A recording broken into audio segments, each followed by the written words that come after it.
unreadable, cocky, confident to the point of goddamn annoying, and so opposed to a commitment with a woman with children, I'd paid witness to him saying it more than once. I just wish my body could understand the motherfucking slop mix of English-Spanish my brain had adopted since landing in Miami. No bueno, Winnie. Not this asshole. Comprende? It had asked, as I'd caught myself staring at his veiny, tan, way too exposed forearms under the beating sun at the final practice. If the self-induced, Wes Lancaster-inspired orgasm I gave myself in the quick, lukewarm shower I'd just taken was any indication, no, it did not comprende even a little. Shaking off thoughts of unavailable men and all the complications of horn-dogging the fuck out of them, I hit Remy's number on speed dial to check on my 6-year-old daughter Lexi. Rem was the oldest in our brood of 5, and no doubt he was Lexi's favorite uncle, though I made sure to downplay his status when I spoke directly to him. He doted on her constantly and took every opportunity to babysit, which benefited me greatly when the Mavericks had me traveling to away games. It also helped that he was single and not keen on commitment. I seemed to be drowning in this particular subset of men, and generally worked from home as a day trader. He rivaled Cassie's husband Thatch in the whole good with numbers and investments department, but he lacked in enthusiasm, and as a result, his bank account didn't end in nearly as many zeros. Then again, neither did mine, or practically anyone's.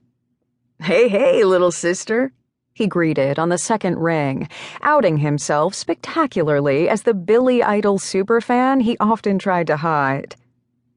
How's Miami?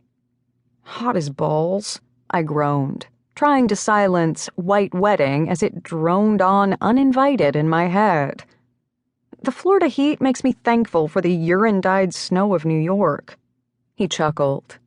I'm guessing you're only saying that because you've yet to step in urine-dyed snow this year. He was probably right. I cringed as I thought about how soon that season would be upon us, and added buying a new pair of snow boots for both me and Lex to my mental to-do list. Looks like your boys played a hell of a game, Remy remarked. Lex nearly lost her mind when she saw Bailey hit the 300 mark for passing yards. I grinned. Since I had taken the job with the Mavericks, Lex had become fixated on anything and everything NFL football.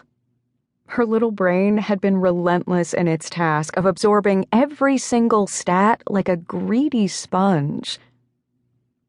Lex wasn't your average kid. She was well above it. Diagnosed as high-functioning on the autistic spectrum, she was highly intelligent and advanced in things such as math and reading and writing. By the age of 2, she had mastered the alphabet and could write out every letter. By the age of 3, she had accomplished basic mathematics. By the age of 4, she had been able to read, and now, at 6 years old, she could compute mid-level algebra better than most sophomores in high school. She had struggles, too, but her willingness to compensate in order to overcome was humbling.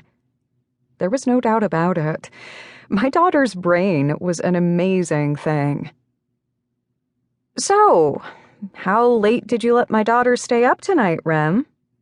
Not too late. She was in bed by 10. 10? I questioned, knowing full well she wouldn't have seen Bailey's stats until after the game was over, which had most likely ended a little after 10. Okay, he answered, with a smile in his voice. 10:15, tops. I glanced at the clock on the hotel nightstand and saw 11:35. You're so full of shit. I bet you just finished reading her a book and tucking her in 15 minutes ago. He chuckled again. I'm sticking to 10:15. Whatever, asshole, I teased.